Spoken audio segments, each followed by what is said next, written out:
Good evening, everybody. Welcome to Windows on the World. Really interesting show I've got for you tonight. We've got Stephen and Evan Strong, father and son team from Australia, who I've been in touch with for about 5 or 6 years now. And they've come up with some amazing historical evidence which takes our theory of the out of Africa theory to a slightly different place. And we're going to get onto that as the show progresses, amongst other things. But these are very defining times. These are the times that people have to make a big decision. And that's what our shows have really been about over the past few weeks, because this is more than a virus. And the last show was called Mind Virus Lockdown Ends. And that's very important because it only ends when you're ready for it to end. In other words, what we're being told is absolutely a diversion. This is not really about a virus, it's about something much bigger. And we have been covering that on the last 6 weeks. And the thing is about all this is that all of this information is in the public domain. Everything you need to know is all there. There's no secrets. So it's up to the individual to make that choice to look into it. You can either queue up 6 feet apart and you can take a biometric vaccine, or you can read. It's your choice. Yes, I'm just going to start off with something which absolutely sums up the idiocracy. This is from Vice magazine, which is absolutely close to what anyone would call the deep state and the intelligence services. All this they are is a mouthpiece for garbage. But get this, and this is the reaction that the intelligence services are coming up with against people who might have found out that the World Health Organization, the World Economic Forum, Bill and Melinda Gates, the Johns Hopkins University and Imperial College might be controlling more than just a reaction to a virus. Here we go. This is from Vice. Neo-Nazis are spreading a list of emails and passwords for Gates Foundation and World Health Organization employees. Both organizations are the targets of absurd conspiracy theories among the far right. Of course, it had to be, didn't it? Anybody who says anything against the criminals who are imposing this is far right. Well, I suppose it's better than being far wrong, isn't it? But this is so lazy. Mark Rowley, before he resigned from MI5, said the growing threat was from the far right, and the new puppet in the intelligence services spouting the same thing that replaced him. It's all about the far right. Of course, we've been attacked by these organizations like Hope Not Hate, which basically brought us thousands of new listeners. It was fantastic. So this is it's all good stuff, and it's all part of the fun, really. But yes, it says a data dump of what appears to be the email addresses and passwords of members of the Gates Foundation, World Health Organization, Center for Disease Control and Prevention, and Virology Center based in Wuhan, China, is circling within a network of neo-Nazi extremists. It's just brilliant, isn't it? I suppose they voted Brexit. I suppose they support Trump. And I bet they think that Elvis lives on the far side of the moon.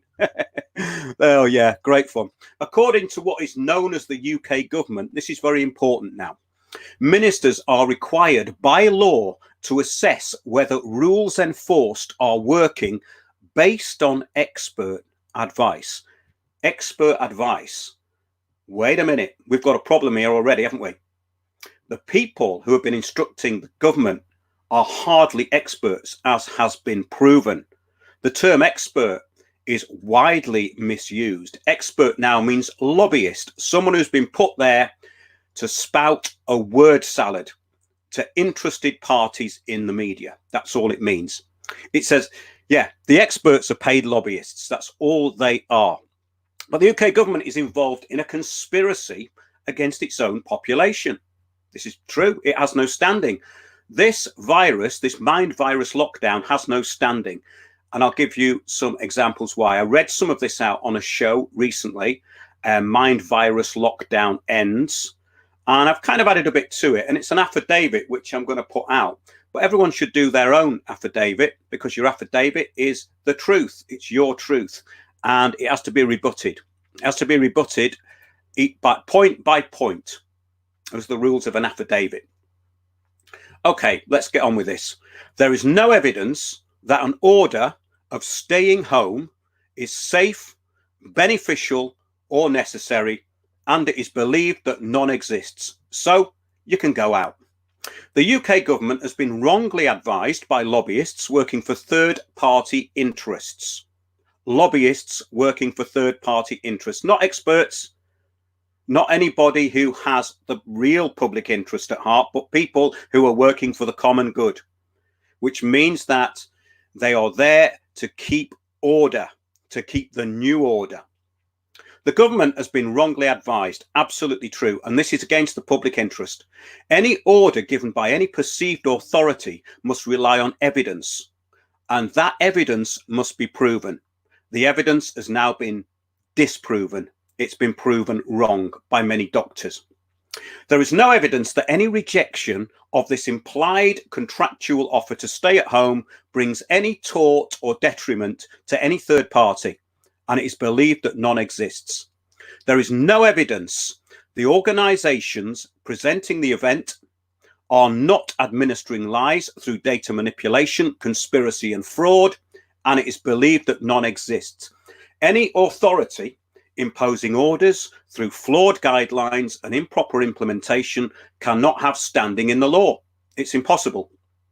The removal of rights and threat of state interference is unwarranted, unlawful, and it has no standing.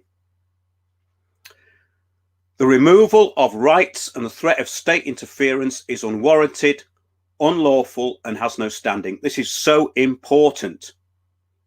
So the culprits are known, their actions are noted, and the lockdown must now be over. The lockdown's over. It has no legal standing, it has no temporal standing, and it has no standing in any spiritual doctrine or anything to do with fact. So that's it, it's over.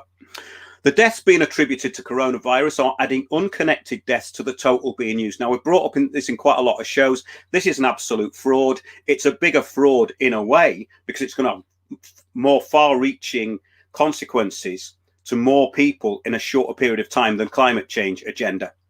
So this is actually dwarfing the climate change agenda, which has been going on for, well, since 1992, since the Rio summit. All MPs, ministers and the Prime Minister are involved in an unlawful and illegal conspiracy. Now, that means you have to act accordingly. So that is a personal choice, whether you act accordingly or not. That's the bit of introduction over.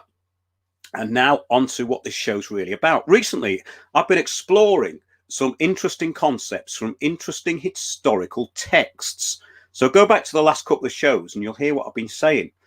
But I think this is very important. The last show, Mind Virus Lockdown Over, put these concepts out there, and that there's no legal standing substance or evidence being presented which justifies the public to be under lockdown. It's very important. Those who are policing each other for the state are the victims of the virus. So all these people self-policing and snitching on each other, they've got mind virus. They're mentally ill. They've been possessed by the media. They've been possessed by television mainly, which is spiritual possession. This is quite serious stuff now, isn't it? The evidence for this fear campaign and its instigators has been fully exposed for those who wish to find it. Excuse me. Yeah. But nothing is hidden. Everything is by consent. This consent can be brought about by deception and coercion. That is the system. Nothing is hidden, though. There are no secrets. This is really important. Ignorance of the law is no excuse. Ignorance of the law is no excuse. You have no excuse for not knowing the truth here. The truth is there. You can find it. The maxim which best describes the current system is, let he who is deceived be deceived. If you're deceived by this, it's your own fault. If you're going to believe this, if you're going to go to a hospital and die, and you're going to agree to this, and you're going to let them diagnose you with an illness which cannot actually be diagnosed correctly according to their own science, this is your choice. Those afflicted with the current mind virus have been host carriers of this virus for many years, and they have. People who are carrying the mind virus have been doing it willingly, and they've been the hosts of it for a long time. They have been asymptomatic, but now, as predicted, their virus is triggered and the beneficial crisis has arrived. Those who are the property of the manipulators. So you're either property or you're not property. And most people who listen to this show will know a bit about what I mean by property. But in case you don't, you're assumed to be property of the state unless you are competent. If you're competent, then you will know that the mind virus is just that. And you have to reject the mind virus. Those who are the property of the manipulators, yes, those who have a fixed belief in the way their world functions will put themselves under complete control, which is what's happened. They will give permission for the use of their DNA and be herded into city prisons for management and control, things that we've been talking about for a long time. The Smart Cities Agenda, Agenda 21, Agenda 2030. All this is a ramping up of what's been going on for the past many years. But this is a kind of grab for an end game. We've already been told that there's going to be no cash, that we're going to have to go through heat-seeking airport scanners. It's bad enough now trying to get out of the country, trying to get on a plane, being scanned. Ever since the Patriot Act was brought in America and the Terrorism Act in the UK, I think the Terrorist Act 2000, you've been queuing up like herded like sheep to get out of the country, searched and frisked and humiliated just to get on a plane. And they're going to make it worse. However, this is their worldview and their reality. It's very, very important, this. Now, in the fragmented book of Enoch, I've got something for you now. Those who degenerated their own godliness were punished. The choice was theirs as it is yours. I think this is really interesting stuff. Listen to this. It's quite prophetic and it's quite profound as well. The fountain of righteousness is inexhaustible, and around it are many fountains of wisdom. The thirsty drink of them and are filled with wisdom, and their dwellings are with the righteous, holy, and elect. So this is all about a choice now. Very interesting. In the last show, I also quoted the Nag Hammadi scriptures. These were found in Upper Nile in Egypt in 1945, mainly Greek texts, and there's a lot of them. Very interesting. They're all together in a volume. You can buy it. Unfortunately, it's been translated and edited. So that's always a problem. As the Russians who know what they're talking about say, translators have rewritten history, which is a big problem. But there is stuff in there that is very useful. In the present time, the following quote may be useful. This is from the Concept of Our Great Power from the Nag Hammadi scriptures. The imitator reigns over the earth and leads people astray. But according to the text of the wisdom of Jesus Christ, whether you believe Jesus Christ was a real entity or an allegorical kind of philosophical idea doesn't matter, because this is a philosophical kind of state that we have to be in now, in my view. He said, you are given authority to trample on the power of the imitators with your feet. This is your choice now, and you can comply with it, with what's been going on, or you can follow the truth. So the lockdown is over. The lockdown is definitely over. This is from the Origin of the World in the Nag Hammadi scriptures. It is stated that the rulers wanted to shorten the human lifespan, but were fated not to be allowed to do so. Isn't that interesting? In those days, it was thought that human beings lasted 1,000 years, and they tried to remove 70 years. 7 of these archons, leaders, basically those who are self-elected, this self-governing body of 7 leaders, tried to knock 10 years off each. So altogether, everyone had 70 years knocked off their life. And I think this kind of ties into what they're trying to do to the human race at the moment, isn't it? These self-elected incompetents. But those that go along with the current plan are in the same position. If they believe in their own fate, they will not allow themselves to be given anything, either physical, temporal, or spiritual, which will affect them. It is a choice. The previous system is now gone. The rush is on to impose this new totalitarianism. The use of the fear pandemic and the viruses was always part of this psychological warfare program. I've been covering that in recent shows, on my shows on RBN and also our Sunday shows. I'm on RBN, Republic Broadcasting Network, at 8 p.m. UK time, Tuesdays and Thursdays. And what a switched on bunch of people listen to that. Very encouraging. But basically, this psychological warfare program has been part of the control system, and the originators of the Psychological Society in the late 1800s I've been working on this. Now, we've covered this in our recent shows, the psychological warfare program as manufactured crisis and distraction through the Round Table, Cecil Rhodes, the Council on Foreign Relations, the Royal Institute of International Affairs, into think tanks, and now thousands of NGOs. Well, just look at BBC Media Action. They're in loads of countries. Look at Crown Agents. Look at the communitarian agenda, which has been rolled out since 2010. Everybody is an agent of the state, which is why Britain is finished in the majority of people's eyes, because they are spies for their own enslavement. That's the whole point of communitarianism. That's why it was introduced. But the cabal, those assumed, who have this assumed authority in such matters, know little about management or anything else. And that is very, very important. They know about management of people, but they don't know anything about elite thinking. The public follow accordingly, and they're placed between two lies, lie one and lie two. Conservative versus Labour. It doesn't matter. Atheistic communism versus religion. Doesn't matter. Two lies. The belief in a party political system is imposed, and it's all distraction, and that's now clear. The Tavistock Institute, yeah, we've covered that a lot, and it's manipulative psychologists, in reality biological robots. We're never meant to see the bigger picture. Their belief in social Darwinism and compliance through induced fear and teaching repetition and reward. This is all low-level thinking, and these people are not and have never been the elite.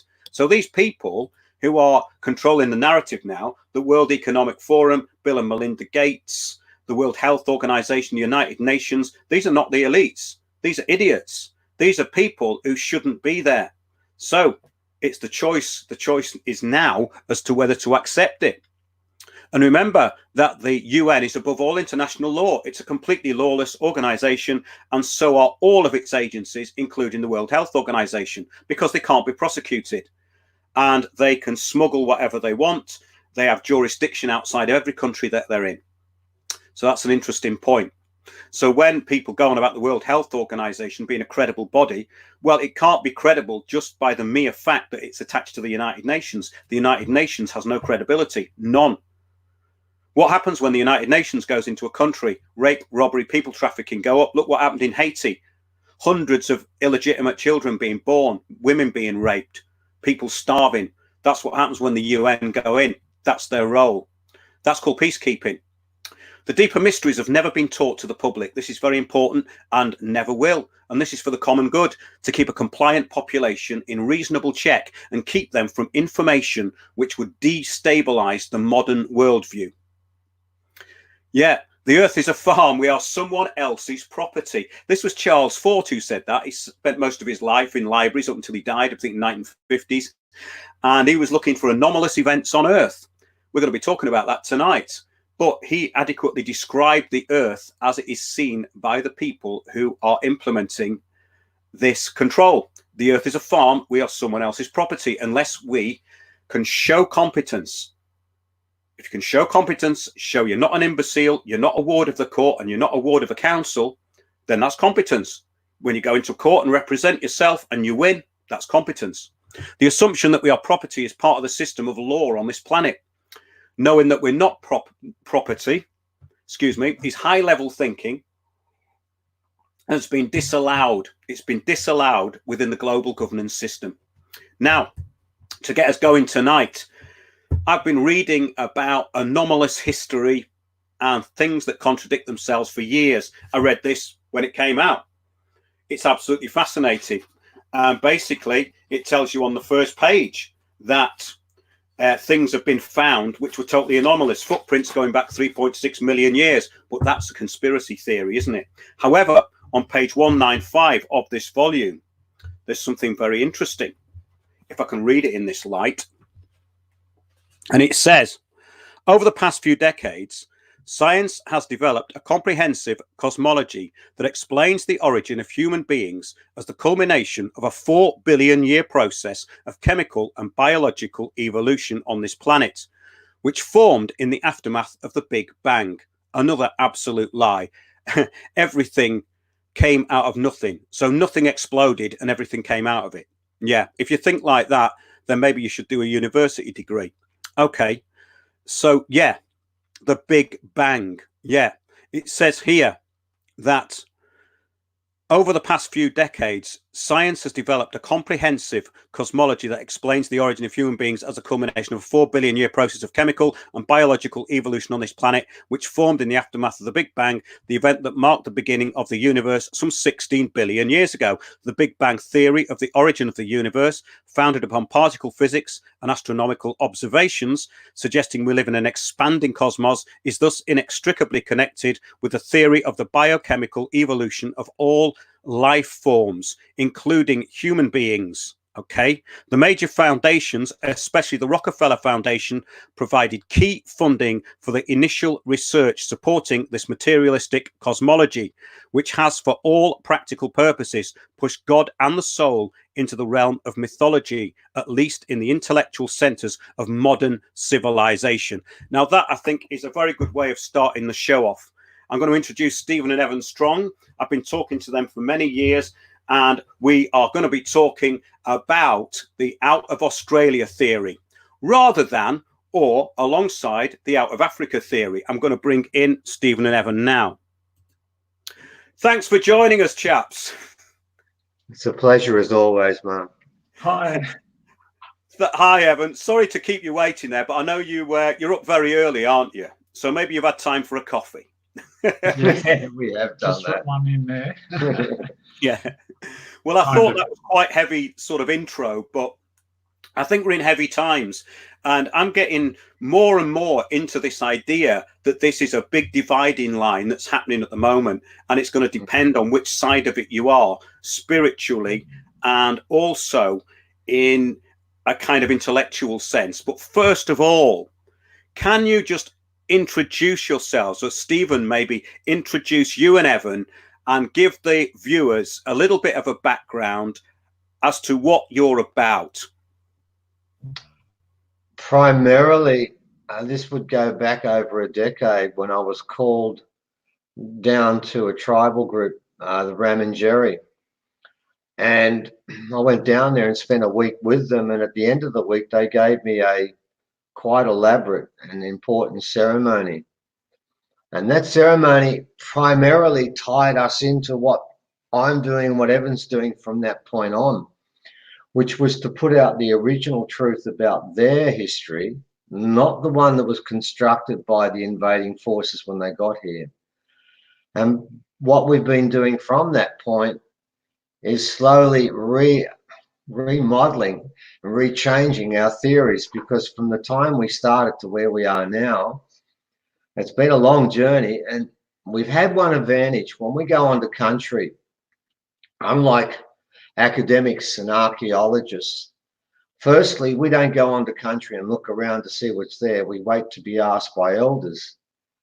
And secondly, when we get there, we get our instructions from the elders, not from a university, not from a government.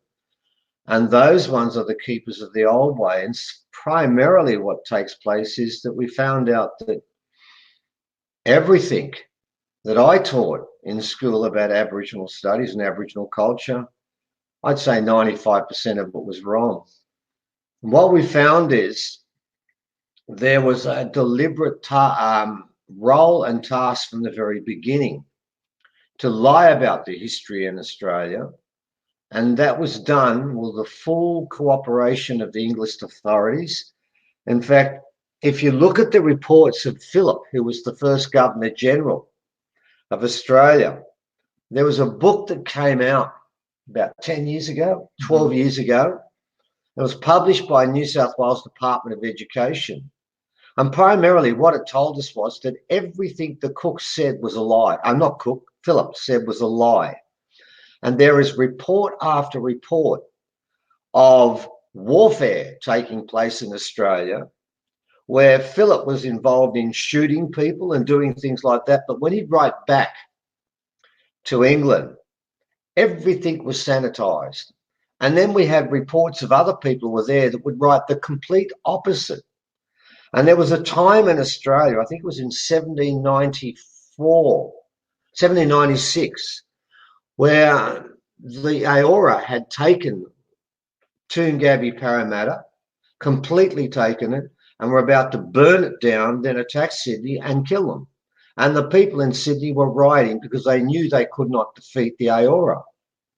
None of that was written into any official report.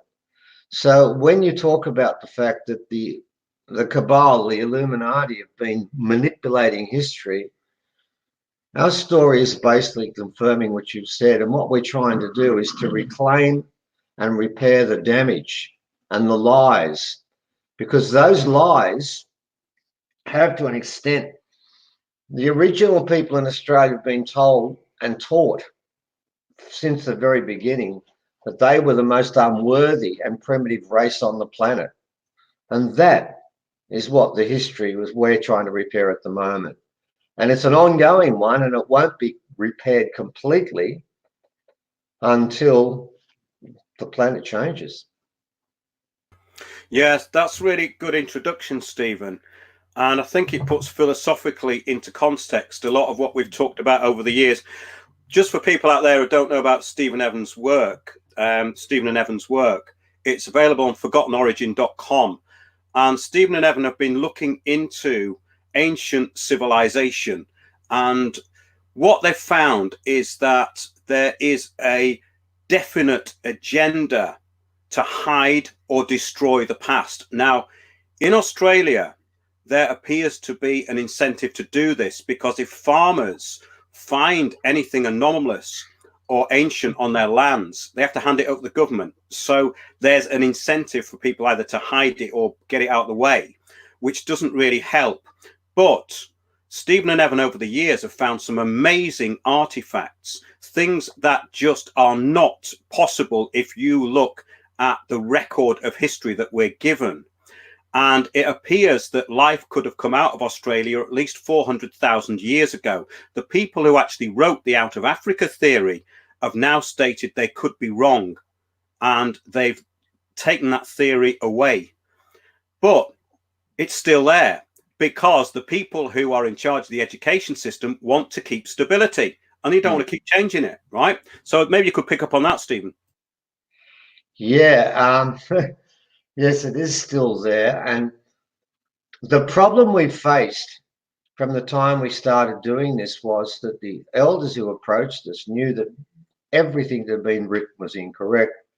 And there have been a couple of sites and a couple of incidences where the government have actually been in contact with me, and Evan's seen the letters. We have actually a file, don't we, Evan? We do. I mean, your last one you got was just before Christmas. Yeah, about 4 days before Christmas. Yeah, so it was a Christmas present. It was a Christmas card.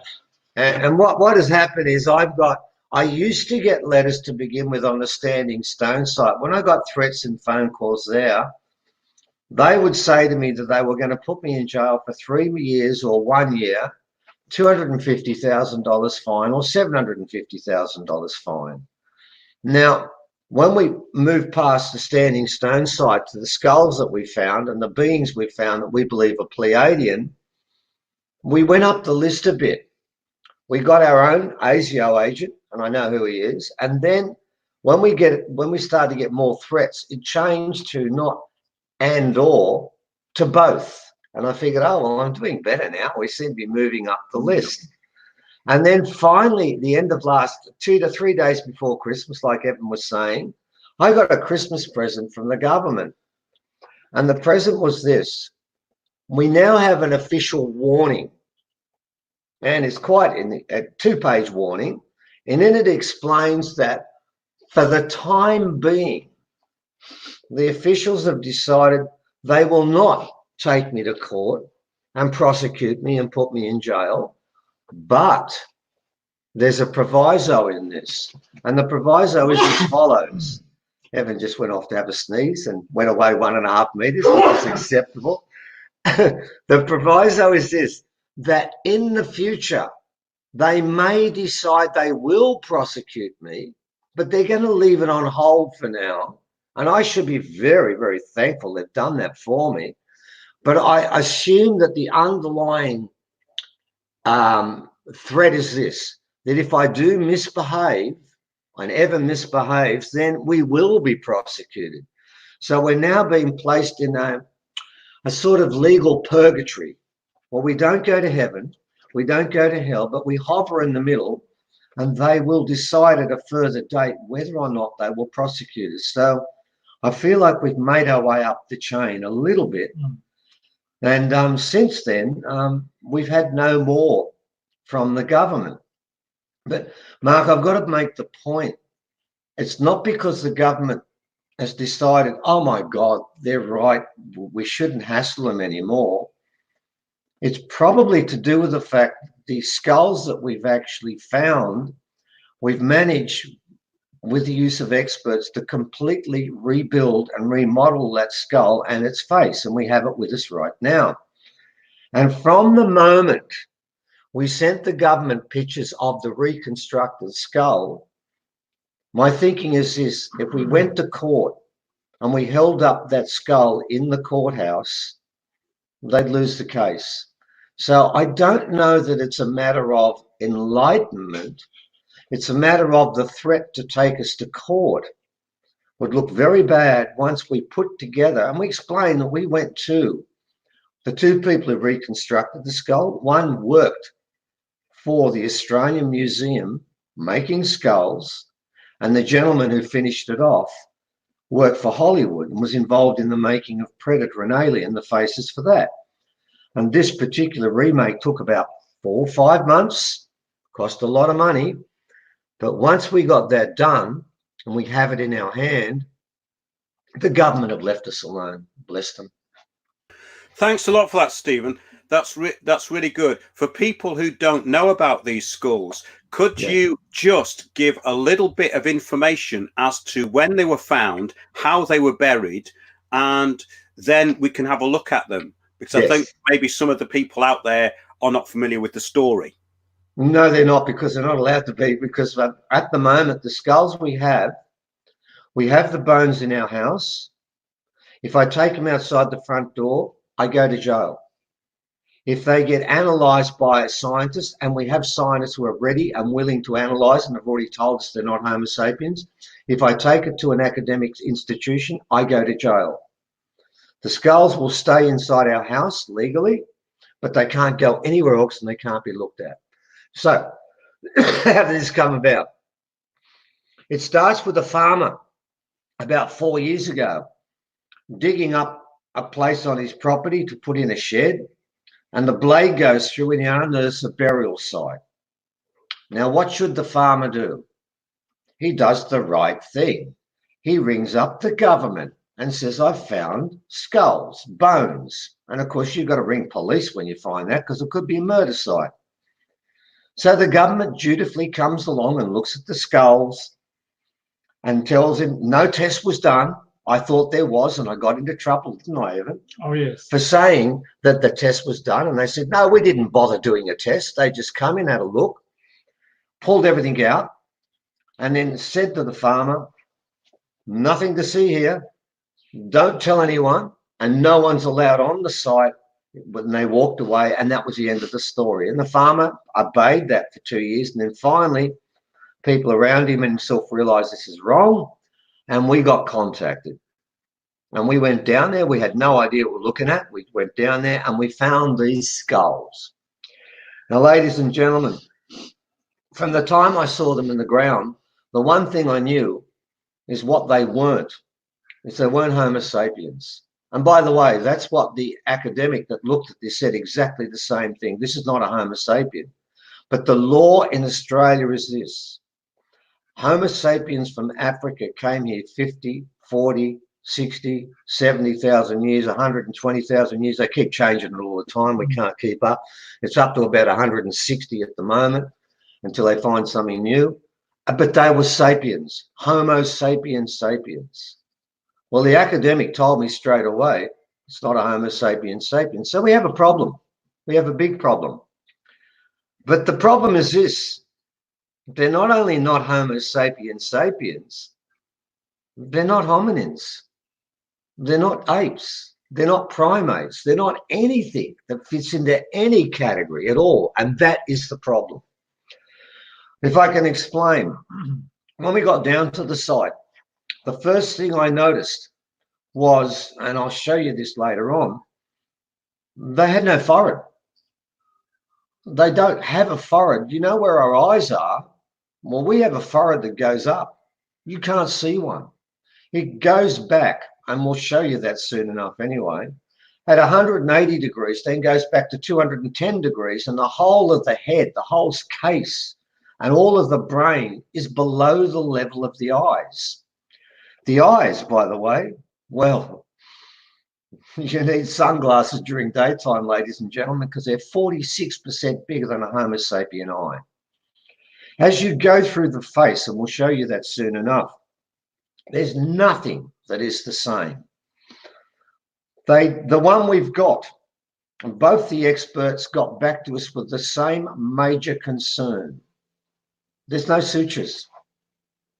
And you'll see the picture of this soon enough. It has no sutures. And again, it's not a hominin.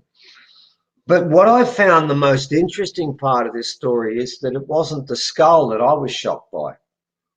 I was at the burial site, and we weren't going to dig, because if I dug 1 inch down, I'd be in jail, wouldn't I? Yeah, pretty much. Oh, I wouldn't be talking to you right now. So I knew the rules. And there laying on the surface was a femur and a humerus bone. Now I picked up the femur and measured it, and it was exactly, I think it was 48, exactly the same as me. So I figured this guy's 5'10". Then I picked up the humerus bone, which is from here to the elbow, and ours is 30. A basketballer could be 32. Gibbons are 35. Well, this one was 44, but it wasn't complete. I didn't get to the elbow joint. So it was at least 47, 48. But the problem is, it was only 1 inch at its widest point, 1 inch wide. Now, my problem is this. I found a being that has a brain size that's at least 400 cc's bigger than us. It has a completely different head, different eyes, different nose, different chin. Even the middle of our eyebrows, where we've got a depression, it has a ridge. It sticks out more there. There was nothing in common with there. But where is the use in nature making a being that has an arm that doesn't work? It can't work in the gravity we have. And then it dawned on me, I've got a being where the sun is too bright for its eyes and the gravity is too strong and powerful for its arm. Well, it's not born here. It's got to be born somewhere where there's less light and less gravity. If there was less light and less gravity, your eyes would be bigger and your bones don't have to be as thick to carry the ligaments and muscles needed to function. But this being doesn't work. Come in with something here. Excuse me a minute. Just yeah. The skull looks very robust to me. The skull, is that right? Am I correct in assuming that the skull looks very robust? It does look robust. Yes. Okay. I just wanted to clear that up. Yeah. Look, I'll show you, because I've got a Homo sapien with me, and we'll put their faces alongside, and you'll find that the flattest face being ever found on this planet, because the flatter the face, the more advanced it is. Lucy is quite on an angle like that, and the flatter you get, the more advanced. Well, this is more flat. This is flatter than sapien. And its bones itself, even though it looks like it looks more robust and older because of the massive face, it's not. It's thinner in the size of its bones than what sapien is. But of course, it was buried next to something that was massive and robust, and we'll talk about that soon enough. So here's the problem. We had that one skull, and of course, we slowly got it rebuilt. Then we found a second one, and an academic from a university was given these bones, and they were found in 1953. That's way back. And what he did was, when he was given these bones, he rang up the government. And both these people played the game according to the rules. And the government came along. Well, they didn't come. No, they just looked at the photos he sent. They didn't come this time. At least the farmer got a personal visit. He didn't get one. And we got the trouble for that, because I assumed they must have at least come. I assumed the government did more work than they did. And they ripped into me and said, no, we did nothing. We were completely unprofessional from start to finish. On this occasion, they looked at the photos and wrote back to me and said, nothing to see here again. Well, he contacted us and said, well, I've tried and I can't do anything and I don't want the drama. So we got that and we rebuilt that one. And this is what we've got now. Now, on top of that, Mark, to begin with, people were going to say, and I knew this, we're going to say it was a mutation. You know, this thing's mutated. It's grown in a strange way and they buried it, the poor thing. Like a one-off. A one-off, yeah. You know, these things happen. This is just something that happened. The genes went wrong on this occasion. But no, ladies and gentlemen, we found 4 of these skulls and they're separated. They're in 3 different states in Australia and separated by 2,000 kilometres. And more importantly, the one that was buried, it was buried in a very special way. It was facing the east. Its arms were built up against its chest, and so were the knees. They were all built up together and then bound against the chest. We went to a lot of problems here. And more importantly, the 2 front teeth had been pulled out. I checked. There was no tearing underneath. They were pulled out completely. That is the same initiation given to the original people of that area before Cook, which means this being was doing ceremony. No. This is not a mutation. This being was given a lot of respect. In fact, he was buried alongside another being that our expert tells us, which had a 1.5 centimetre square on its back, which is symptomatic of Neanderthal, buried alongside. And the Neanderthal had a skull thickness of 14 cc. The one we're talking about was 6. So they're not together. And this is the only place in the world where 2 different types of hominins, and one even isn't a hominin, are buried alongside one another, next to one another. So we knew something was going that wasn't fitting in at all. Soon as I got back from that burial site, the government started attacking me and threatening to put me in jail. In fact, they threatened to put the 10 people who came with me on site in jail. And some of those people sat in a chair and never did a thing. They just watched because I only allowed 2 people on the burial site with me. We had to be very careful. I couldn't have 10 people walking around there. The people who sat in the chair were rung up and approached by the government and told they were going to jail also. So the government was working hard here. You've got to give them credit. Mm-hmm. So over a period of time, we had to fight the government and get this put together. Now, what I'm going to show you now, Mark, is the 2-part creation of this being. And I'm going to hold up the first one now. And here are, and I'll try and do this properly. I'll do it face up first. I've got to get this the right way. And there's the, and then I'm going to do it sideways like this. Well, let me. That's it. And you'll see, and you're going to see this more. There's the eyebrow ridge across there, and what you're going to see is how the skull slopes back. Now look at the shape of the way that skull runs. And when I say it doesn't have a forehead, you can see what I'm talking about. Now what I can tell you is the full model is great, but the guy that did this, he was the one that did Alien and Predator, and he sort of went back and put a bit more of a forehead on it that's needed, but the rest of it is worthwhile. This is the one that cost about, I think about $8,000, I think, to make. And here it is sideways, and I'll try and hold it like that. And here it is front on. Now, look at the eyes. Look at the face there. Now, that's basically how it looks front on. Now, what's very important is I'm now going to hold the back of it. Now, I'm going to hold next to it a Homo sapien.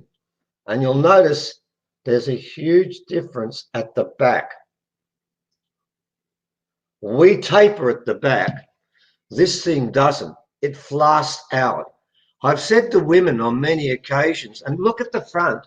If you just look at the 2 fronts here before I talk about some more there, if you look at the noses, look at the eyes, look at the whole face. It's completely different.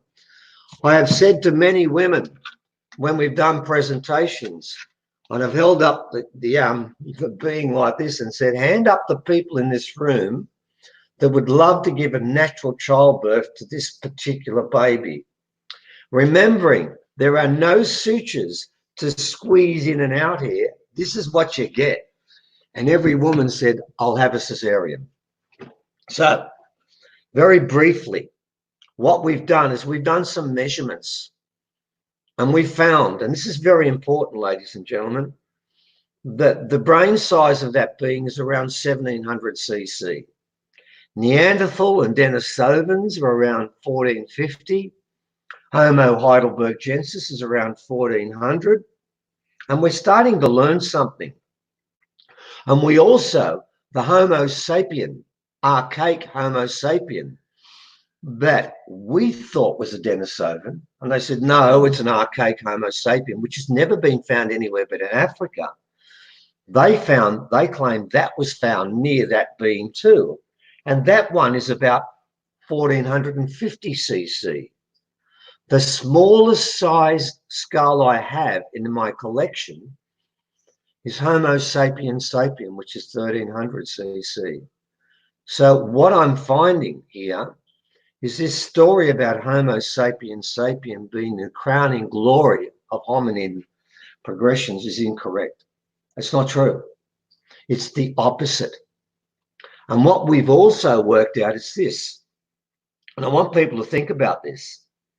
If I was to ask you what a zebra looks like, you'd know. And you could get a picture of a zebra and tell me that's a zebra. If I was to ask you what a Labrador looks like, you'd know. And that's what their face looks like. If I was to ask you what a chimp looks like, you'd get a picture of a chimp and say, that's what chimps look like. Do that for humans. You can't. But here's the trick. We're told our closest genetic link is the chimp. And the chimp and us had a common mother and father. Well, why is it that all chimps, all primates, all monkeys, all gorillas have a sagittal keel and they have no suturing? That doesn't make sense. And why is it they all look roughly the same? I mean, they're roughly the same height for males and females, the same weight. You look at humans. We can be 0.5 meter, we can be 2.5 meters, we could be 40 kilos, we could be 400 kilos. We all have different fingerprints, we have different retinal patterns. Our faces can be virtually every shape that's possible. We can have brown hair, we can have black hair, we can have red hair, it can be curly, it can be straight. Everything about humans tells me we did not have the same mother and father.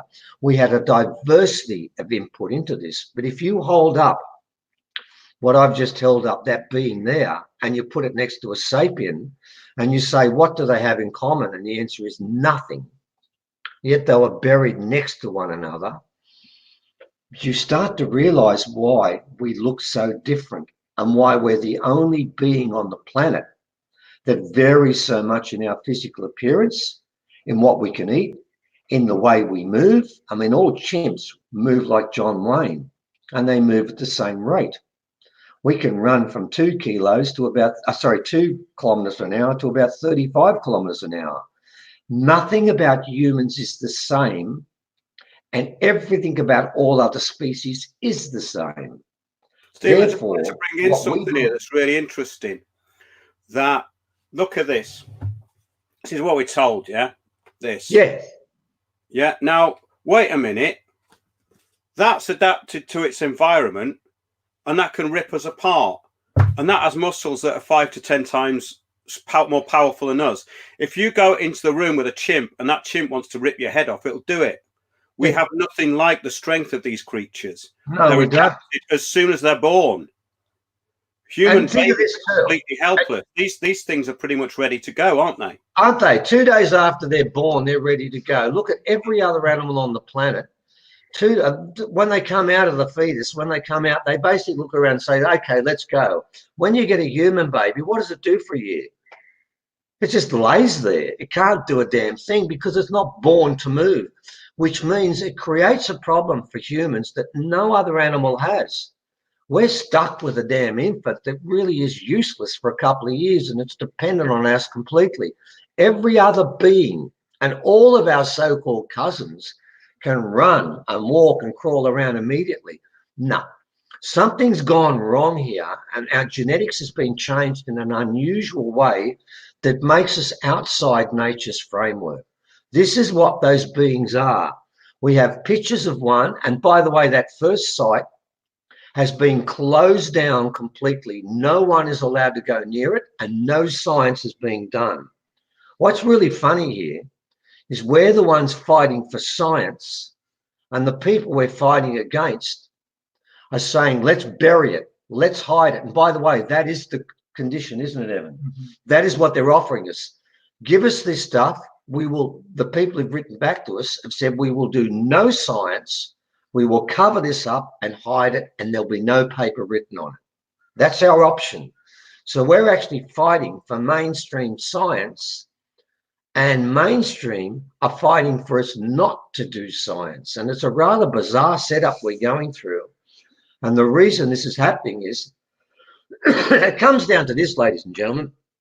The experts rung us up, both of us, and said, we can't find a suture running down the back of this skull. What are we going to do? And the answer was, we'll do it. That's what you got.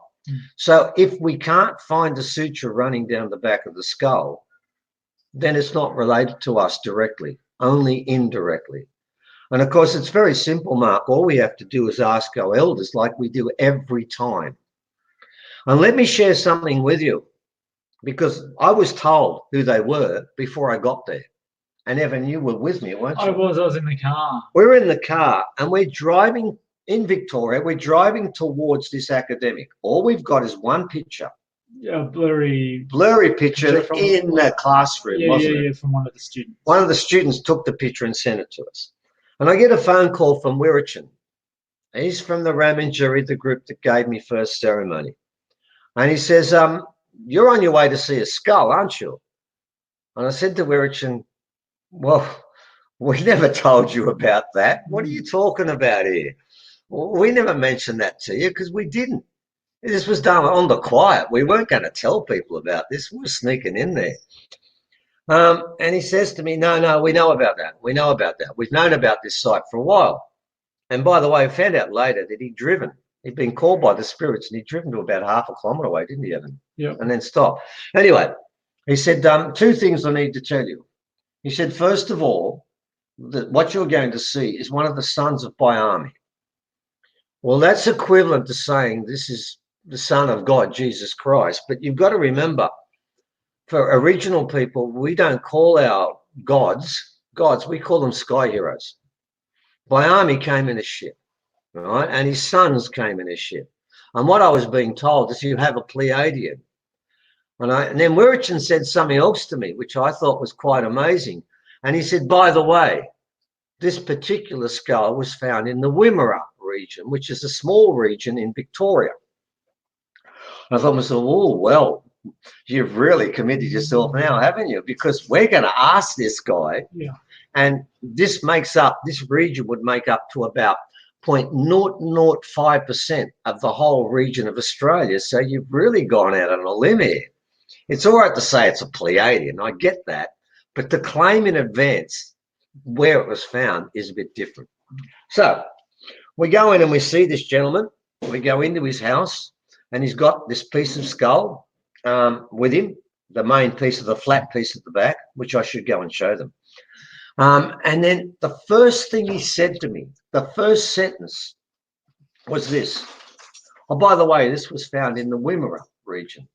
It was like the elder had strings on the back, was turning on a pre-recorded message, and he was saying exactly what he told us before. So, like I said, we work with the elders, so we know what it is. It's a being that doesn't belong here. It comes from somewhere else. So with that affirmation of the elder before I got there, telling me about a thing that he shouldn't know about and telling me where it was found, he should know. And he never met this guy. He doesn't even know who he is, and he's never met him. He's passed on since then. That's complete proof for me. If you're a scientist, what are you supposed to think? Did he guess the fact we were going to see his skull? Did he guess where it came from? And did he guess it would not be like anything on the planet that's human? Well, he got all that right. Mm.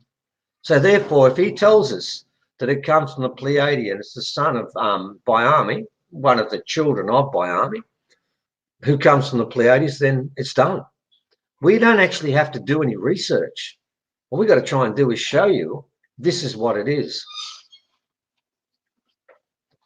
It's very fascinating, this stuff, Stephen, because I always keep my mind open to everything, because the point about it is that everything that I've looked into over the years has been very different from what I thought it was.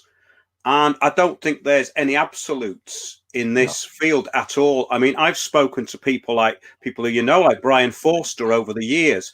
And what happens is that you look at things like the Paracas skulls, you know, some of those were cradle boarded, which meant that the babies were made to look more kind of regal. There was this thing about the elongation of the skull, which is, you go back to Akhenaten, that's how they drew him, whether he's really like that. I mean, I think the skull was slightly elongated, but the point is, these people, or whatever they're copying an elite class. Who is the elite class? Is it the people is it the skulls we're finding, or is it, or were they copying somebody else? That's the important thing.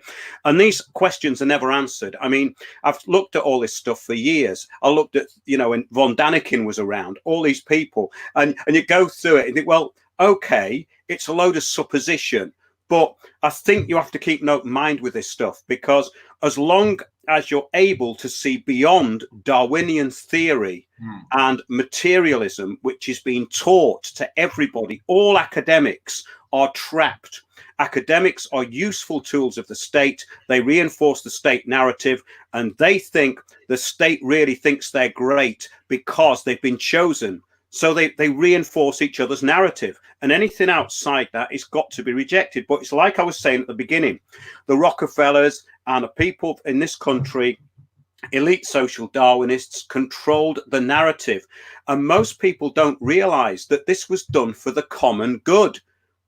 People would be very reluctant to pay taxes, to be pretty much enslaved in a financial system if they had any higher knowledge or higher power. And it's a very simple thing. So I think what we're dealing with here is a kind of, it's very interesting the way people react. It's a bit like what I was saying at the beginning of the show. So in other words, if you think the World Health Organization and the Bill and Melinda Gates Foundation and the people behind this pandemic are in some way involved in some kind of mutual benefit or conspiracy, then you probably voted Brexit, you probably vote Trump, and you think that Elvis lives on the far side of the moon. These are the narratives that the state uses.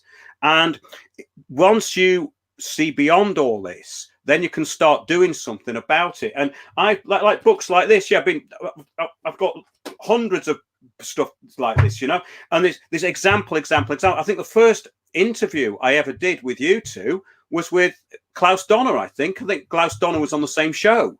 Yeah. And he's got hundreds and hundreds of artifacts. He's a curator at I think it's a university in Vienna. I think it's a long time since I spoke to him. But if you look at Klaus Donner, these are anomalous artifacts that are not explainable in the historic record. They have no explanation. And these books that I've been looking at are full of these things that have been found that are meant to be millions of years old, which are technology, which were parts for machines, or there's no explanation for this stuff. So in actual fact, I think we know nothing.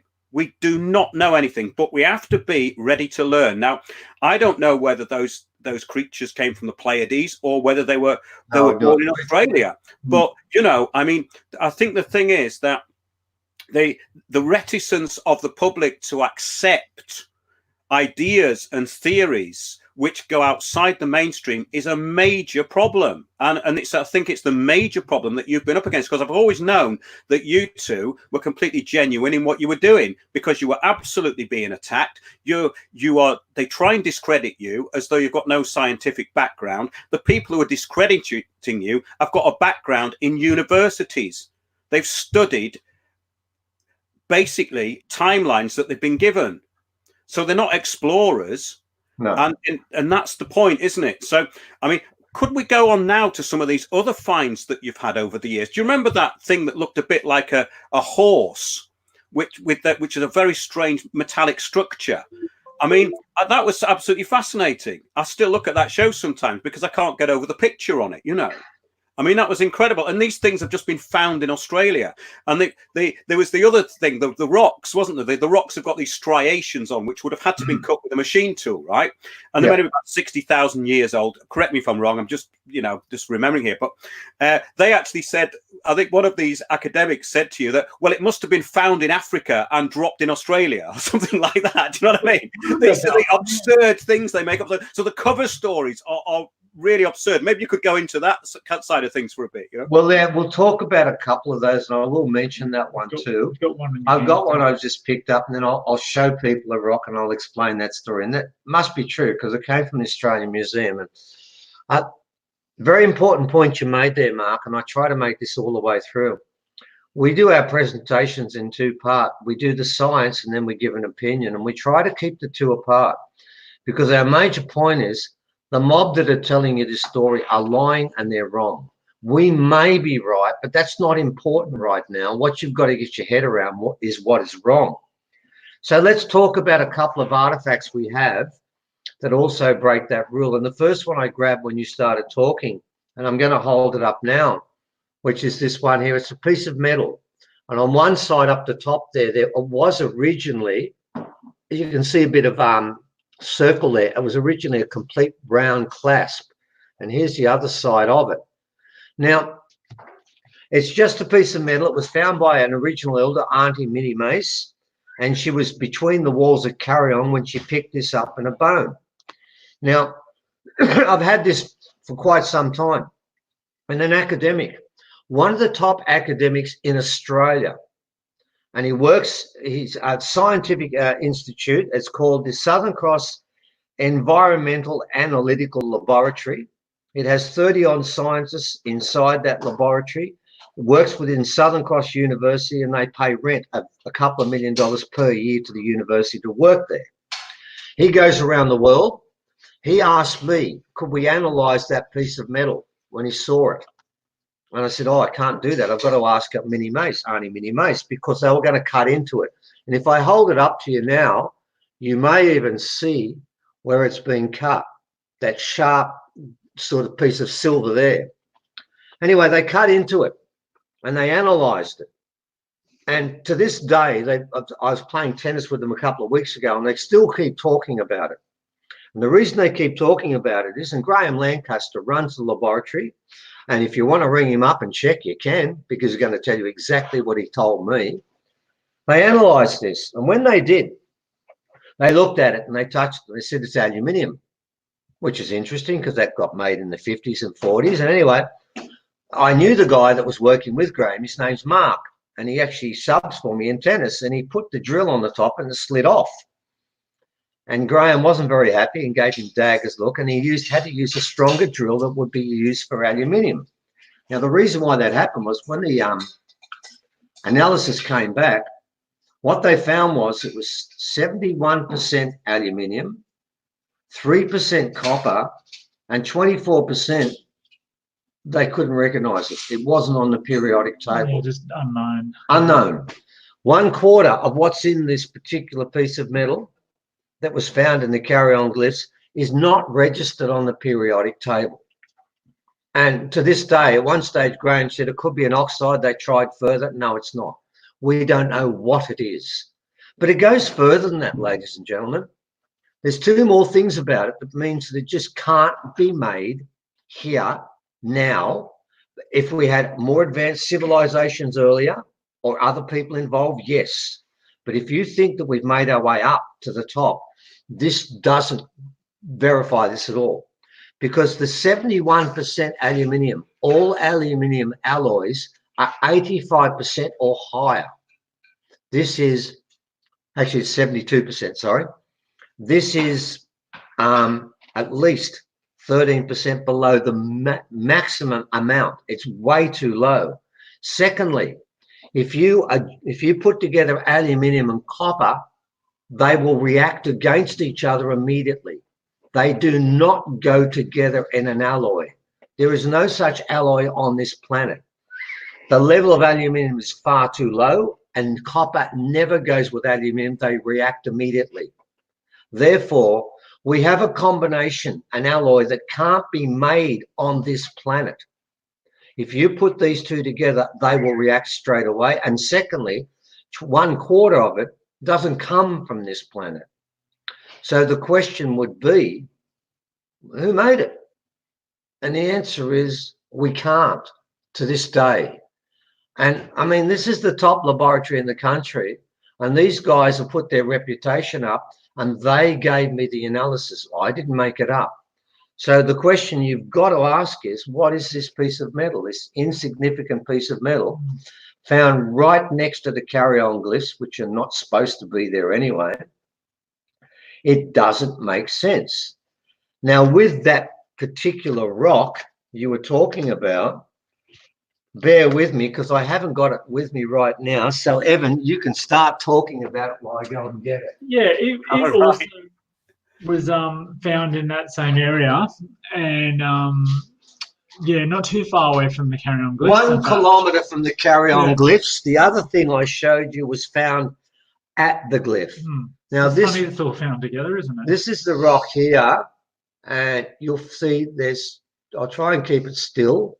On both sides, you'll find I can't get that. You can't see the lines that well. We need Yeah.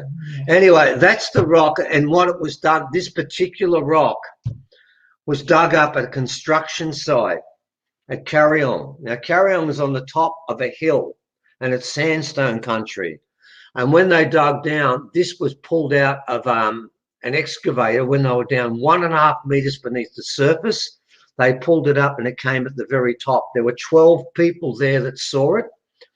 They all saw it. There's been stat decks saying we saw that. The guy that was doing this also was aware of this at the time.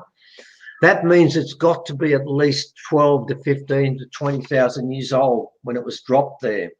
Now, yes, the markings on it are quite stunning. In fact, Dr. Derek Cunningham did some work on the angles on this. And he believes that the first language was mathematical, and it was the angles, lines, intersection points and stuff like this. And then what he did was he compared it to a rock in Calgary, and he analysed every angle on this.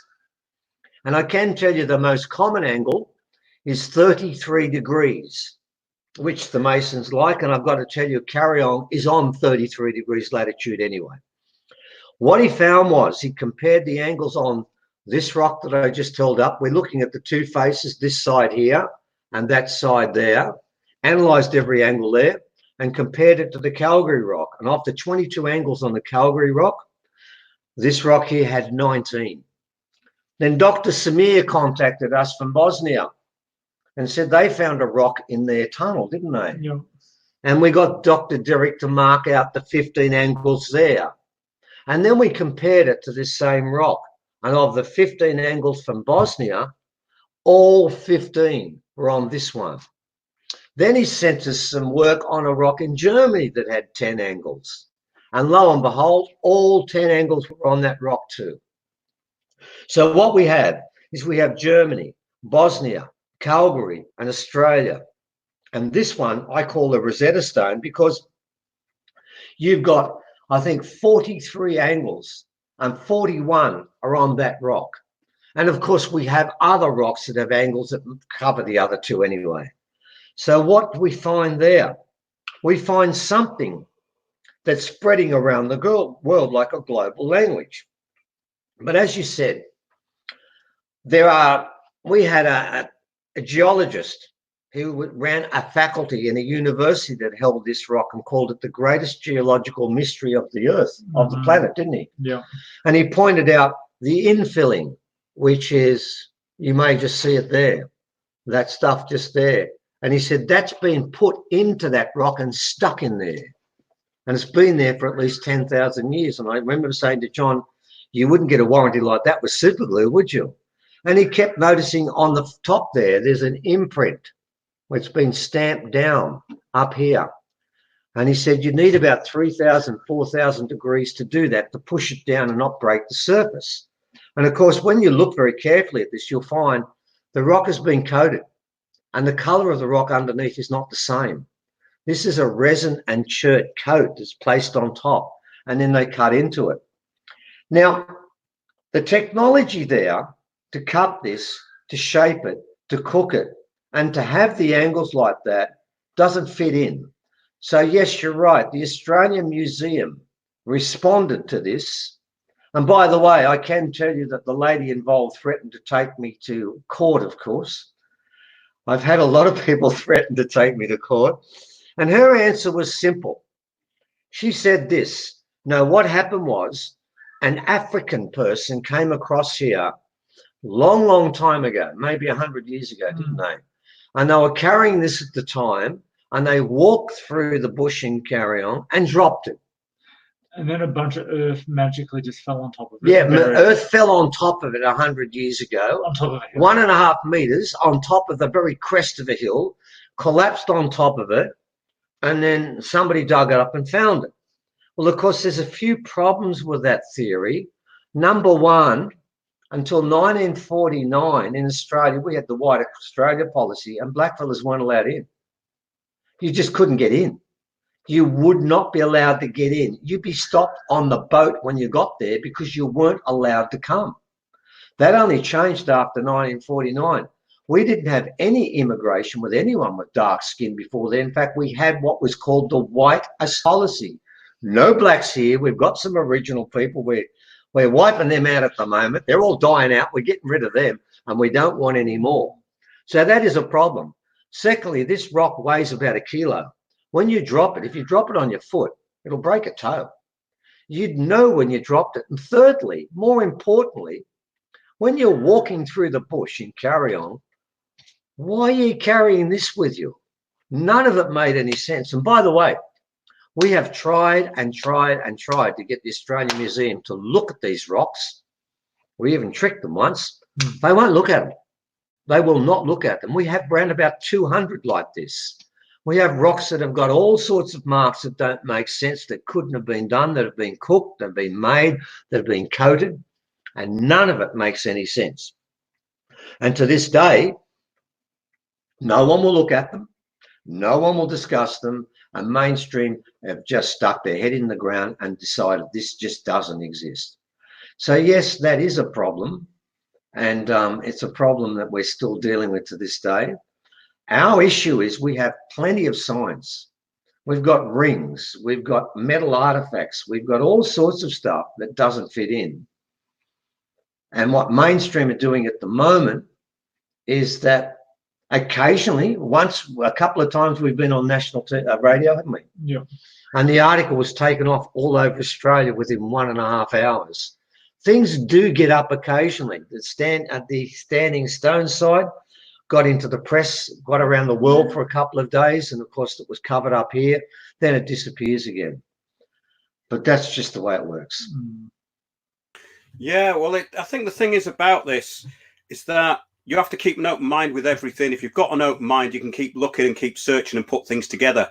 The way that I put anything together in the past is not through a kind of linear looking at things in a continuum kind of way. You have to have that. Usually things come in sideways, and that's what I like about this sort of stuff, because it's not explainable. You can't explain it. We're never going to get to the bottom of it. I've been talking about this stuff and these megalithic sites for years. In actual fact, nobody knows anything about them. People, what they do is they look at them and then they attach a story to them and they write a book about them. Okay, that's fine.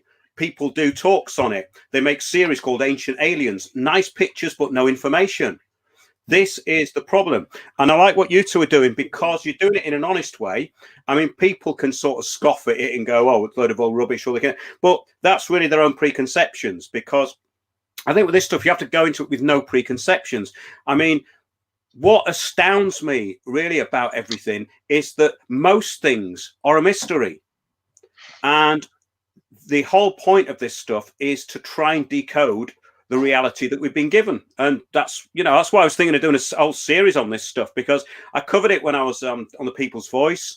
I got to a certain point And of course, you can't go anywhere with it after that certain point, because if the timeline's been destroyed and you're being shut down and nobody will listen to you, then it's a problem. But I think this stuff is endlessly fascinating, and I hope people out there are enjoying it. I mean, is there anything that you two are doing at the moment that you need to talk about? I think you've got an online seminar coming up or something, yeah? Yeah, we do. Yeah. It's the 3rd of May. I know you don't like advertising, Stephen, but you might as well give it a plug. Yeah, I don't. I really don't. There's a few people who do talks where they hold up their books and do stuff like that, and I don't. But yeah, the reason we're doing this is we're getting back to what you've been talking about today. The prophets. There's been some prophecies made by original people that have been coming to us for the last 3 years, and it's about a change. It's about the virus. In fact, I can tell you, and I'll be very specific about this, the elders have been talking about the virus, about the economic collapse of 2020 now for years and years and years. And up until quite recently, I would never mention 2020. I don't like doing dates because I believe it's very dangerous. But what we're doing at the moment, it's called Our Alien Ancestry, What Comes Next. Now, again, I'm going to make the point at the start, whether it's alien or from the planet doesn't really matter. We're more interested in the science and what we found here. But the elders for quite some time have been telling us the same story. And this is what this was about. We did a presentation in Byron Bay, which was sold out. We had many people who couldn't get in. We did one in Melbourne. It was also filled up too. And we were going to take this around Australia for the rest of this year. And we got one in Melbourne about 1 day before they made it that no one could meet with each other. We probably put on the last one in Australia. Live event of any description. Yeah, of any description. We snuck it in. Now, the reason we've done this is because the elders insist that we tell them their prophecy. And it's been coming to us in bits and pieces. It comes from Uluru. And I can tell you that from our point of view, the first time we got a heads up on this was about 5 years ago when Auntie Minnie Mace, I just showed you that artifact that she gave us. She told us something that I had completely forgotten. It was only when a person came up to speak at the Byron one we did, they reminded us of a meeting we had with Auntie Minnie. And it goes like this. This lady Lavinia said, do you remember that meeting we had with Auntie Minnie when she spoke about toilet paper? And I said to Lavinia, what the hell are you talking about? Because I don't know if you know this, Mark, but in Australia, we had this massive run on toilet paper when the virus started. It was over here. It originated over here. I thought it originated here because I couldn't believe it either. I mean, mate, I can't believe it. You know, I went to one. Facebook. There was people hoarding toilet paper. Where there's a virus that hits the world. You might not be getting supplies. You might not be able to eat for weeks on end. What are you going to do? I know, toilet paper. Same here. We had it everywhere. I went to one supermarket where they had a security guard with a seat, and I was in an aisle, and he was guarding only one thing, the toilet paper. But when I got there, I took the last set of roll that was there, and I went back 5 minutes later. He was still there. He was still staring at the empty shelves, waiting for the next shipment to come in. But he wasn't going anywhere else. He was looking after that empty shelf of toilet paper. Now, so you're going to tell us that this has all been prophesied, right? But here's the point. 5 years ago, Auntie Minnie Mace did. She predicted this. And this is what blew me away. Lavinia said, do you remember when she spoke about toilet paper? I said, no. She said, when the change begins, there will be a sign. And the sign will be, there will be a mass rush to buy toilet paper, and you won't be able to get any. And people will be talking about it. Now, Lavinia took this because we know Auntie Minnie Mace knows the stuff. She's old way. And she took this as it was. And she told me, and she told us, she bought toilet paper, and filled up a room with toilet paper. This was 5 years ago. And after about 3 years, she figured, Auntie Minnie Mace is talking rubbish. And so she used the whole thing up, and she finished using it up just as the, as the rush started, and she had nothing. Now, if she kept it all that toilet paper, she could have gone on eBay and become a Bill Gates. She could have sold it all. Wealth, yes.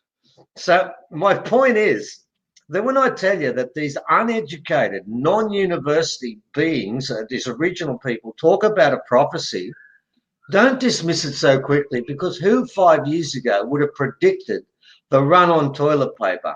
Only Minnie Mace did.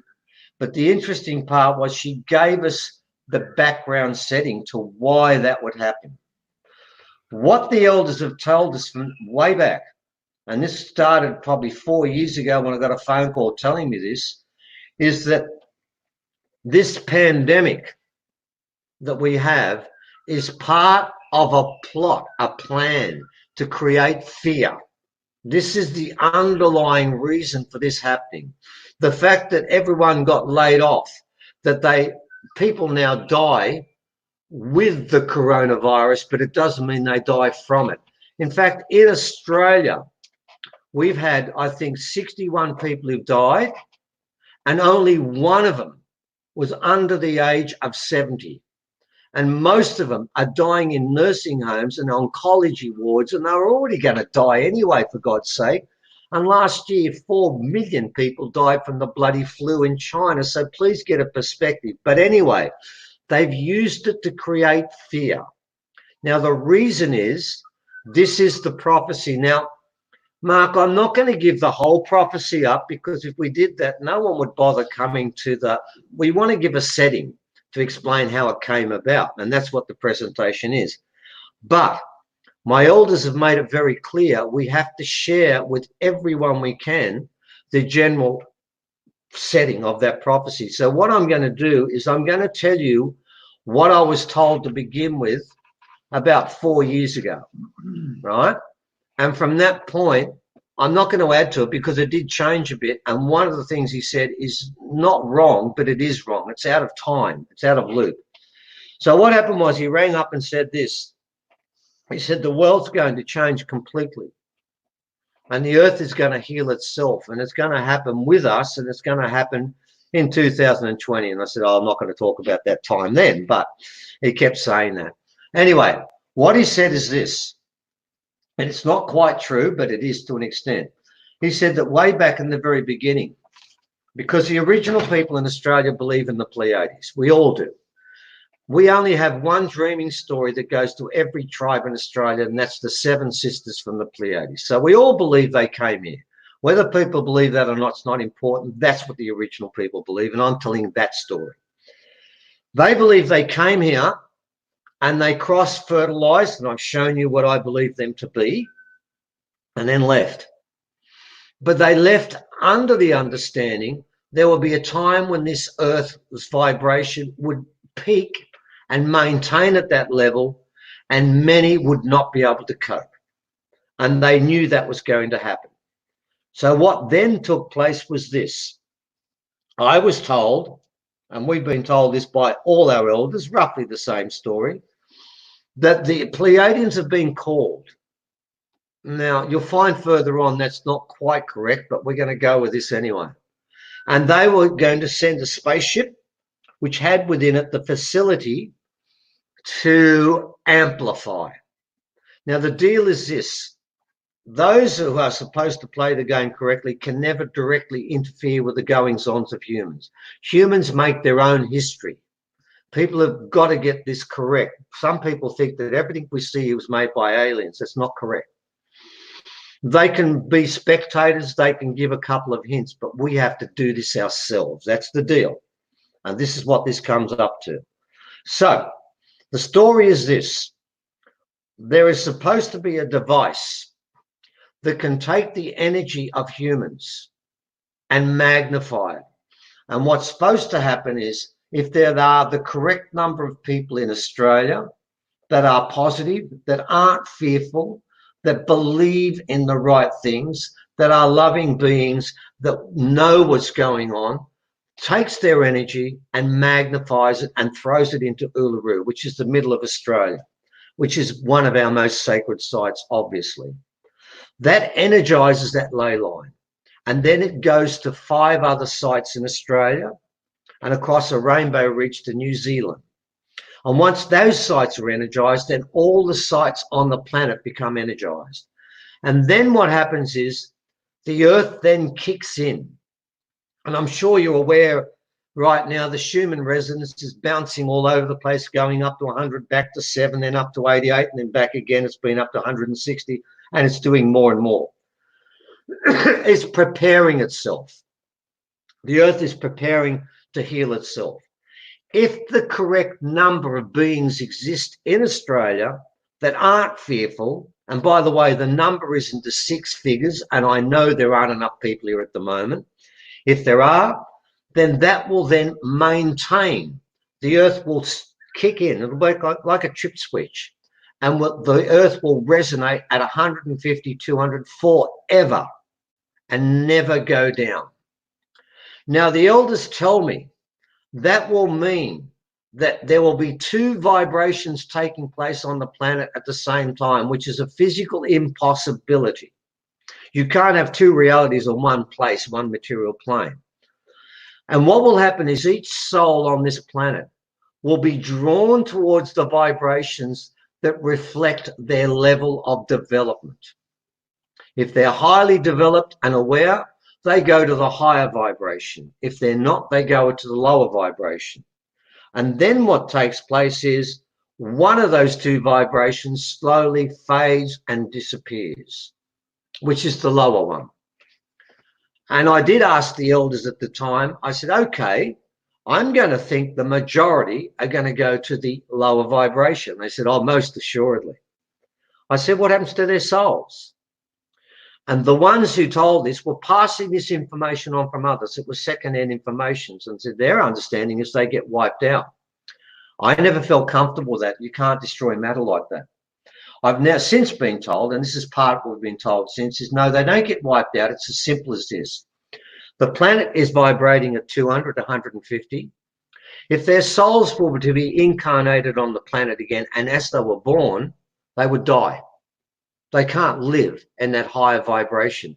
They will be incarnated on lower vibrating planets because they have not learnt enough from this time around. They did not pass the final test. So that is primarily what happens. But there's 2 kicks in this tail. Number 1, if there is not the correct number of people, and that's why we're being feared up so much, if everyone is fearful, worried about losing their jobs, worried about the person walking past them infecting them, worrying about whether they're still going to be here, scared of death, worried about everything that's going on. Will I have a job? Will I be here tomorrow? Will I not be dead tomorrow? All those things, if they're like that, they're no use to us, and their energy cannot be used. If there are not enough people, the ship flies away and it becomes like Hitchhiker's Guide to the Galaxy, where the whales fly off and say thanks for the fish. And then what happens is the Earth will then tilt within 3 to 4 seasons and everyone gets wiped out. Now, for me, the humans deserve it, but not the animals, because they played the game correctly. They were doing the right thing, living in nature's accord. So that's not fair. This is a very elegant way of doing things. But the second part of this is the sad part of this story, ladies and gentlemen. If everyone thinks, oh, this is really cool, I'm going to be there. No, you're not. It's not that easy to get there, because quite recently I met an interlocutor that came directly from the elders to talk to us about something that's going on, because they've been doing ceremonies. The original people have been doing ceremonies for the last 10 years, getting ready for this ceremony. And I'll even give you the date and time when it takes place and where, because they've put that up, haven't they? Mm-hmm. That shocked us, because we never gave that up. They did. They did that because of the virus. Here's the rub. When I was sitting with this gentleman and he told me all about this, and I made him hold this rock, and I said that if you're lying, this rock will kill you, and it will. These rocks will kill if they're held by the wrong people. In fact, I'm the only person who's supposed to hold them, aren't I? I can't hold them. No, Evans never touched them. No one's allowed to hold them but me. And I told this guy, no one's done this, but you're going to hold these rocks, and if you're lying, they'll kill you. Anyway, we're talking away there, and we get to the finish, and I said to him, okay, tell me, what percentage of the planet will ascend? And he said, well, you tell me. And I thought, oh, okay, fine, right. And I said, look, mate, I know a lot of people that aren't aware, but they're good people. I'm sure you do too, Mark. They don't know what we're talking about. Should we ask Mark what his percentage? I'm going to. Don't worry. I'm going to ask him because I was made to do this. You can do the same thing, Mark. I said, I know quite a good few. Look, when the skull tried to kill me, and they knew I was being cursed, they were ringing me up. Are you okay? You okay? And they were really concerned about my welfare. I said, they're good people. They don't know what's going on, but they care. I said 25. Oh, I said 25%. Right? Mark, what would you say? What percent do you think of beings on this planet would ascend if that did happen and the Earth split into two runs? What would you think it would be? Well, I think allegorically what you're saying is in a way correct, right? I'm not sure about prophecy. I don't get too much into it, but I have been looking at ancient texts, and I resonate with sort of truth that carries on throughout ages. And also, what I do believe, before I say anything, right, is that I do believe that this is a defining time. Yes. Because at least what I would say is that, especially what I'm seeing, is I'm seeing people who've been dumbed down with 30 to 50 years of propaganda, and they will believe anything. That is absolutely apparent when you speak to people. They have been possessed by television. And I think television possesses people because they have not got their minds. Something happened to me, which I will share with you. A couple of days ago, I had to talk somebody through something which was very seriously kind of disturbing. But I didn't feel any fear or anything like that. And something's happened with I think this has caused at least a kind of resoluteness within the person. So if you have inner integrity, that integrity now cannot be compromised. And that's what I'm getting out of this, in that I'm very happy to be completely reclusive at the moment. I'm really happy to be researching, to be watching what's going on and preparing, because I've been looking at this for a long time, and I feel I'm prepared for it. As for the amount of people that will go under, I think we're talking about an epidemic of kind of mental illness that's going to happen through this, because people's worldview is going to be destroyed. Now, as far as the sort of spiritual side of it, that's a complex issue, because that, to me, my interpretation of it, it's down to a very strong inner integrity and understanding of the nature of reality. And that is, to me, what it's got. So whether you're talking about a real death or just a kind of allegorical death that the people are going to go through, because if they take everything that's been told them on face value and they go along with what's going to happen, then in effect their lives are over anyway. Is that what you're talking about? Well, yeah, well, to an extent, but look, it doesn't matter so much whether the Earth is doing this, right? The alien involvement is minimal, and whether they're there or not is not important. The Earth is going to ascend itself. We know the resonance is kicking up. So the trick is this: irrespective of whether the aliens are part of this, this is what the elders are telling us the planet will actually do. And as you'll find out when we give more of a discussion on this, the alien involvement, and this is far less than what I'm telling you now, okay? But I'm telling the story as it began, not as it finishes. And Evan will read two statements from them when we do this presentation directly to explain exactly what they're on about. And to be honest, their involvement is quite minimal. But the point I'm getting at here is, what I found was, I thought it was going to be 25%. And I don't know that you're prepared to give a number as such, but I thought that was a reasonable call, okay? And when I gave that number, he laughed at me. He laughed at me, and I said, what, too low? He said, oh, no, way too high. Well, I gave a second number of 10%. And he laughed at me again. And we've been very serious until this stage. And I didn't see this guy could smile. I didn't know he could. And he told me that's still too high. He said, have a third guess. And I wouldn't. I refused to. And he gave me an answer. And he said that at this particular moment in time, but I believe the virus has changed the number, by the way. I think a lot of people are coming out of this dream too. It's going both ways and sending them in and bringing them out. The number was 2 to 3%. And I argued with him. And I said, that's wrong. I said, because I know many people that are very caring, compassionate beings that know nothing about what's going on, but they're still caring and compassionate beings. He said, oh, really? He said, do you think that's enough? He said, you people, everyone that's here has been sent here. There's a veil here. There's a test here. You've got to learn things. If you've come to this school, this university so many times, and you've learned how to love, which is one of two things you've got to do, but you don't know why you're here, well, why'd you come? If you've learnt nothing, if you've been so taken in by the media and you've been so conditioned and you accept all this stuff, then no matter how much you love and care about beings, you failed in one of the two subjects you came here to learn. Therefore, if you don't understand why you're here and are trying to improve your soul, you failed. You cannot stay. Now, my understanding is basically what happens is the Earth just moves. It's like we've got the quantum physics.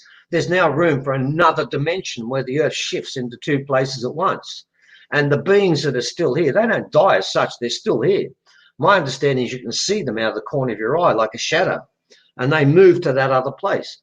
But what we also found out was, I said, okay, bring them down. I said, but there'll still be 10% of the people, at least 10%, that do have compassion and are aware.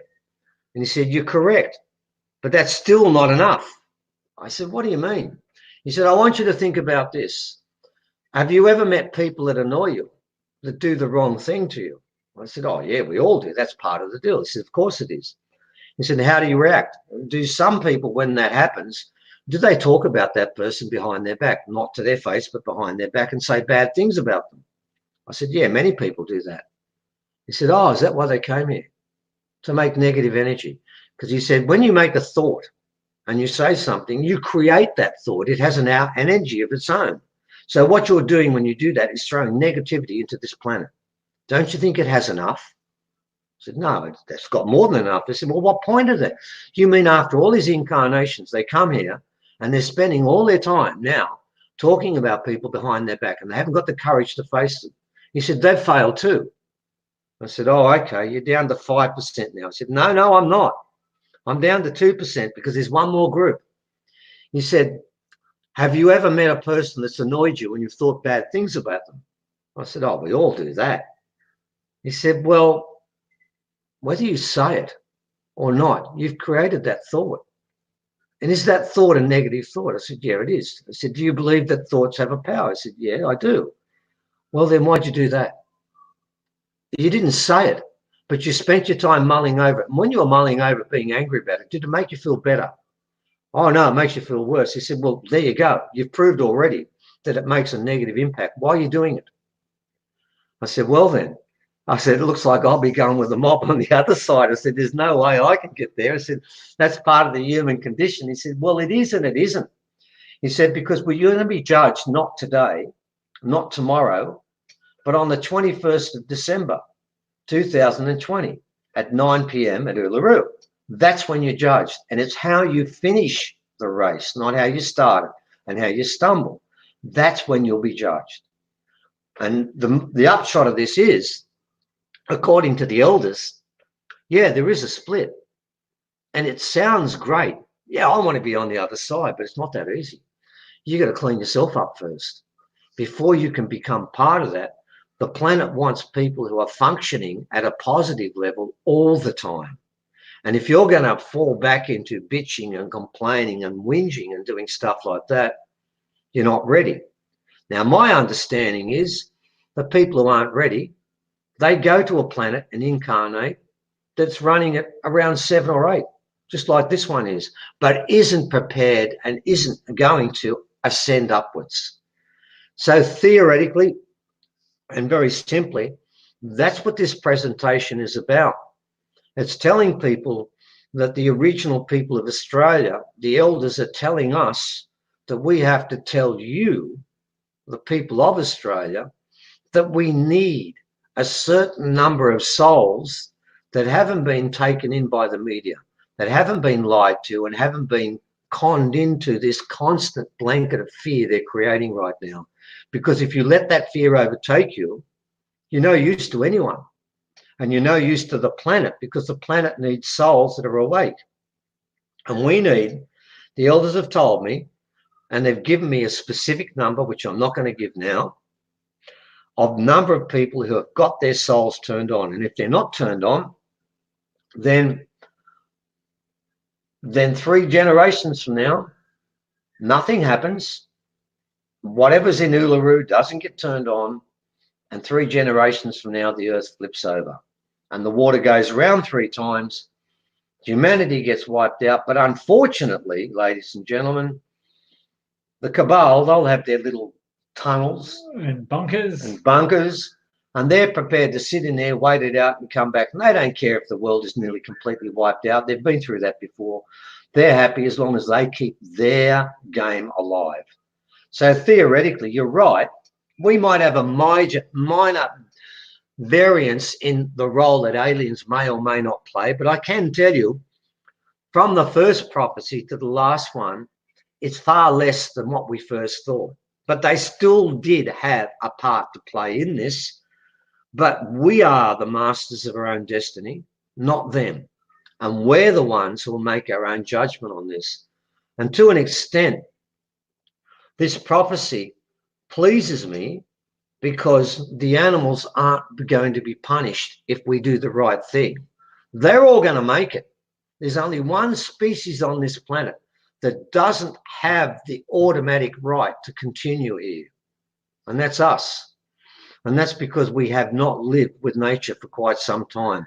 For thousands of years now, we have not lived the right way.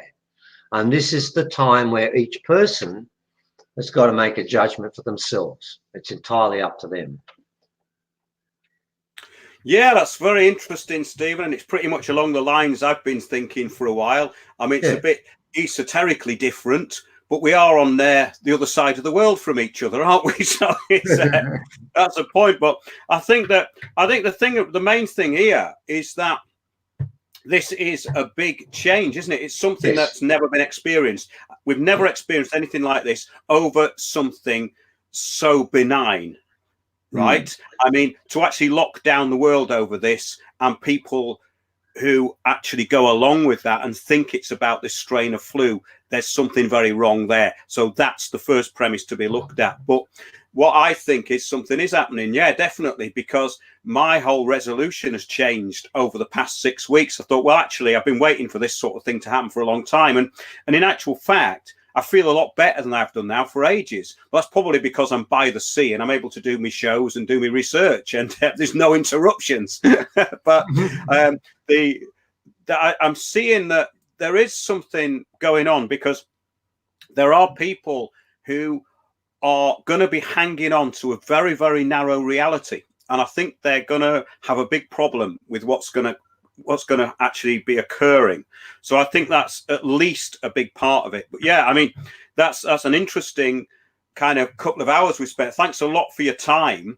It's always fascinating listening. And I think people may get the wrong idea about things, because a lot of this stuff has been kind of degraded. A lot of these sort of thoughts, I mean, I think that when I started to look into this stuff, I always tried to keep a very, not so much skeptical, but very kind of rational approach to what I was doing, because I was always interested in paranormal activity. I've covered that a lot on the shows. I mean, we had that. Jerry Marzinski was my guest a few weeks ago, and we're going to do more shows about this sort of stuff, because I think that the unseen world has always been known to the people of reality thinking as just as important as the seen world and the material world, which is why we have been programmed into materialism. That was the whole point. Yeah. Yep. That's what So this is all that's the about. sort of overview. Yeah. Yeah, and this is what this is all about. This is the spiritual part where whatever the dressing around is immaterial. The main point is we're both right about this. The earth is going to change.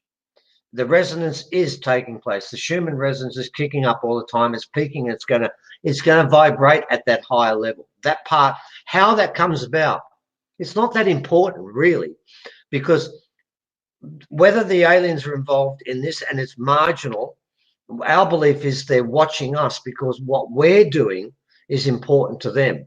We don't need them. We need ourselves. And at the moment, as you said, we've been so dumbed down. I mean, theoretically now, you cannot turn the TV on because everything there is meant to make you stupid. That's all its Yeah, function and is also right now. I think it's worse than that, Stephen, because it's about this integrity again. When you see that everything coming out of the deep state media, which is what it is, Yes, it is. it's nasty as well. There's an undercurrent of nastiness in it, which is actually very prevalent if you don't watch television very much. The obsession with trivia is absolute, and the obsession with narcissism is pushed all the time. It's all about getting people to react to each other on a completely superficial level.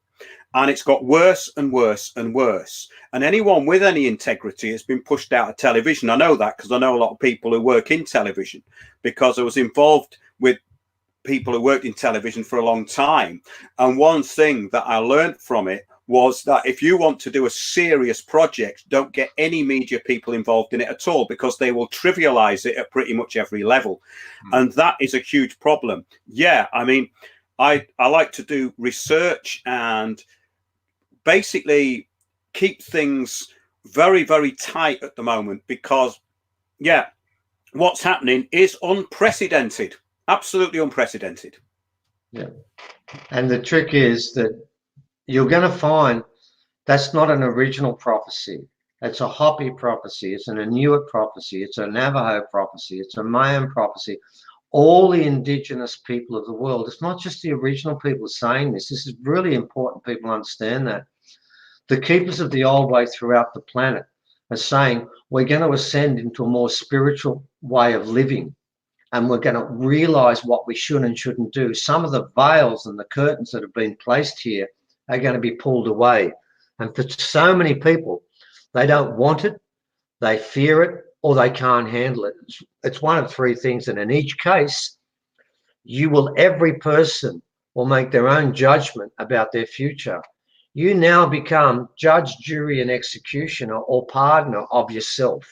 And I think I like that more than anything else. It's not as if it's not going to be major chaos if we embrace the opportunity this year, at the end of this year, when the original people do that ceremony. That ceremony they do at Uluru, and I can't talk about that, and they've spoken a bit more than what we do, haven't they? But that ceremony, and by the way, if you want to kill us, you can, because we're not the ceremony. Don't think that doing us in changes anything. They already know the words, man. We can't sing in their language, so don't worry about that. It's done in advance.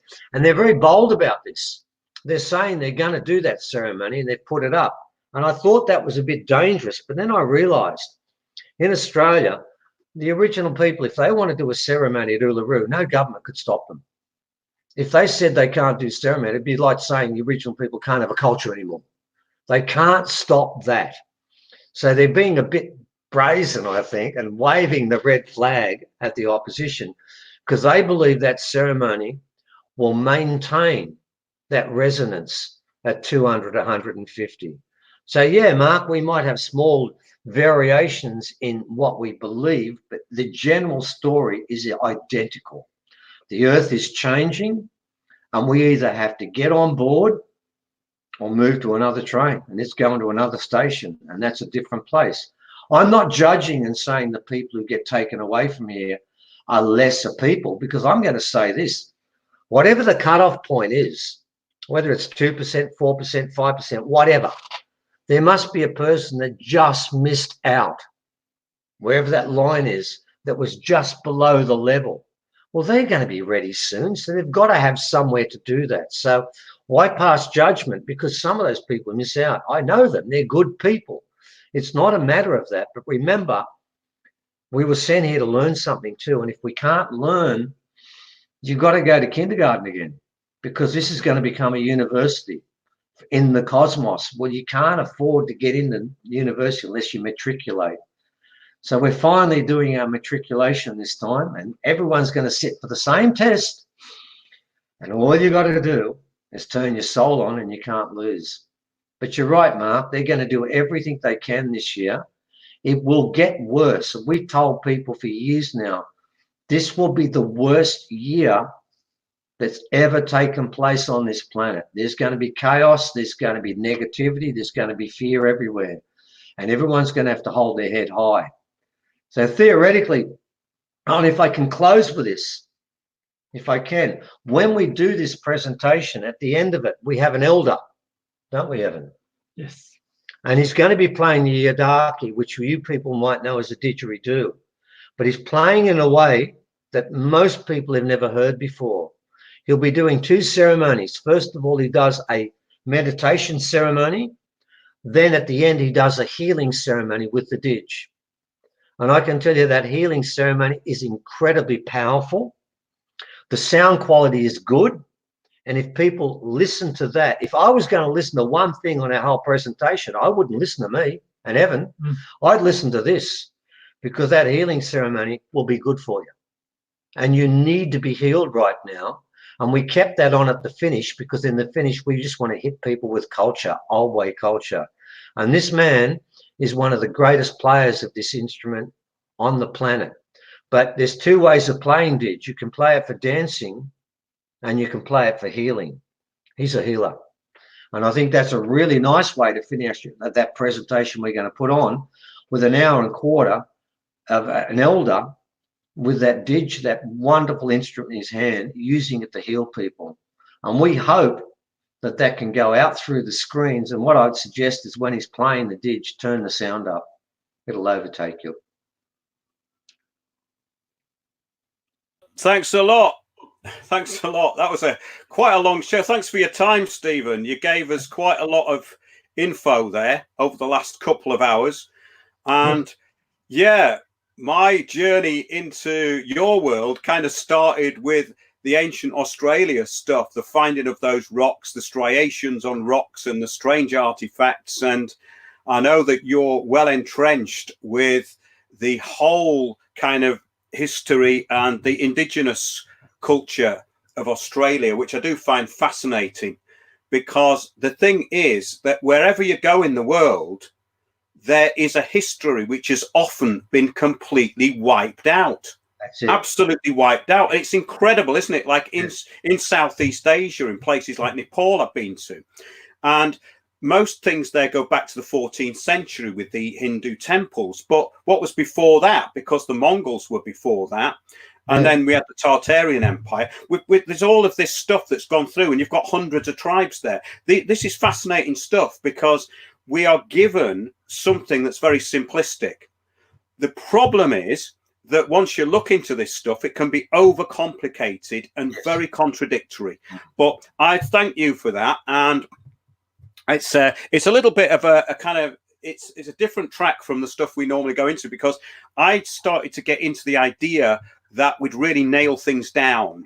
And I think with some of these Wednesday shows, it's great to go into a little bit of lateral thinking and bring perspective to it. I always like to bring perspective to things. But yeah, I think that was very powerful, because the introduction I gave and then what you brought into it was fascinating to me. And thanks a lot. It was brilliant. I know it's a long time since we've talked. It's over a year, I think, isn't it? It is, yeah. No, but it's good, mate. We've always enjoyed talking with you every time. It's always been a really good interview, because you really know your stuff, mate, and that helps a lot.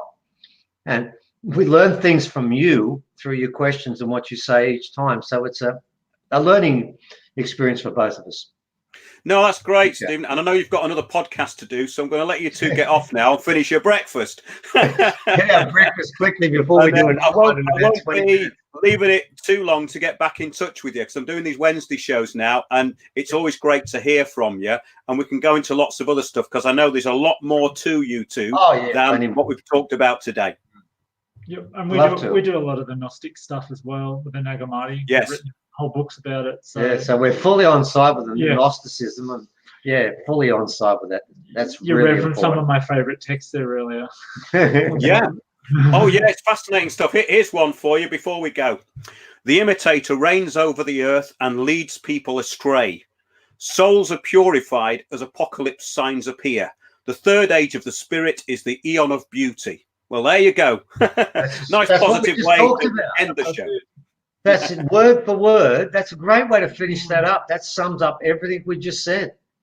Brilliant. Yeah, it was there by chance, actually, because I was looking at, I've got a whole thing on intervention theory, this idea that we are indeed a kind of hybrid. In other words, we have been genetically altered in some way, which does make sense. I mean, I know we've been into all that before. I think the last show we did was called Are We Humans, or We Are Humans, I think it was called.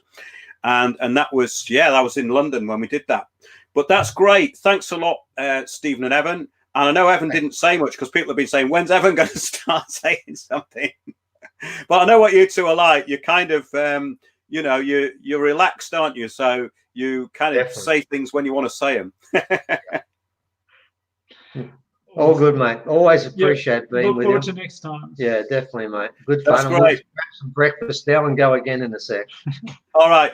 I'll let you get off. Thanks a lot, Okay, Stephen mate. and Evan. It's brilliant. I've really enjoyed that. Thank you very much. Thanks, Speak mate. to you Good on you. Yeah, cheers then. Bye-bye. Bye-bye. Bye. Bye. That was great, everybody. Thanks for listening for that. It went on for longer than I anticipated. I'm really fascinated with these alternative kind of views and stories at the moment, because whether you are interested in that Aboriginal kind of take on things, I mean, I find it at least very interesting. I've known Stephen and Evan for a very long time, actually. I was at the People's Voice when I first started talking to them, and not many people really were taking much notice of this ancient Australia stuff. But we've got to remember that the out of Australia theory has been taken up by the people who brought in the out of Africa theory. The out of Africa theory has been basically taken down by the people who invented it. Look it up. There's two scientists that came up with the out of Africa theory, but we're still told that we came out of Africa. And this is the point, that the civilizations seem to have erupted all over the place. And that's what I find so interesting and absolutely puzzling about this, because you look out there and you go, well, actually, how much do we know? We don't know anything. And it's a mystery, and it's a mystery to us as Homo sapiens at this time, because I don't think we really know who we are. And I think that the whole point of being on this planet is to try and find that out, but actually to leave it in a better state mentally than you actually arrived at it on. And when you're watching BBC News and believing this coronavirus stuff, everything you're told, and getting pots and pans out and banging them at 9 o'clock at night, doing this weird ritual, whatever they're doing, I don't know what they're doing, but it's something to do with supporting the NHS and the complete lies. I mean, it made me laugh actually today when you had the 90-year-old war veteran who's basically meant to have fought for freedom, Tom Moore, this person who's been championed by Freemasons. I was sent all this stuff and I looked at it, and basically his idea at the end of his life of making a big gesture is to be confined to his garden, walking up and down it. I mean, whose side was he on during the war? Was it the KGB? Was he working for the communists? I mean, this is the times we're living in, when people have actually lost the ability to think and are completely brainless. But I'd like to thank you lot out there for sticking with it tonight. And I'm back tomorrow on RBN Radio. That's Republic Broadcasting Network. And I really enjoy those shows now. And we're going to be talking a little bit about what's been happening in Ireland with this Gemma O'Doherty case going against the government narrative to shut the country down. And I think that some of the solutions to this will be found in the law, because the law isn't just statutes and acts. The law is something that's inbuilt into us. The law is something that we have on our side. It's not something that we are given. The law actually comes from us. And if we understand the law deeply, and the power of affidavits and the power of what is right in law, then I think that's where the power is. And I think that's what Stephen and Evan were actually talking about in a way. It's where the power is within yourself and within law. And it's got nothing to do with ego or anything like that. It's the internal power that you can get. I mean, people do put a lot of kind of importance into this idea of this refining of yourself, and that can be completely misinterpreted too. But that's it from me anyway. I'm gonna have a cup of tea now, but thanks a lot everybody for being here. I'm just gonna have a quick thanks. Putting out a high output of work. Yes, I need to take it's all good stuff. Good night. Don't forget about the Magna Carta. Well, I think we've got to go beyond the Magna Carta. I think the Magna Carta is basically a bit of a trap, personally. I think we've got a lot more law than that in us. I mean, I'm making this film about heretics in the Middle Ages. I'm still doing it. And everyone who subscribes to Windows on the World, people who support us on Patreon, they're all going to get a copy. So do remember that. I'm still going to do it. I was meant to be doing a talk tonight, I think, at Birmingham today or tomorrow at this Truth Juice. But obviously that's all been cancelled because of this. I wouldn't have cancelled it, but I think they've had to cancel it. But I'll still turn up and do talks. We can do it in secret venues. We shouldn't be taking any notice of this nonsense. And if we take notice of it, then it wins. So, yeah, I think it's interesting times, as the Chinese say. Thanks a lot, everybody, and good night.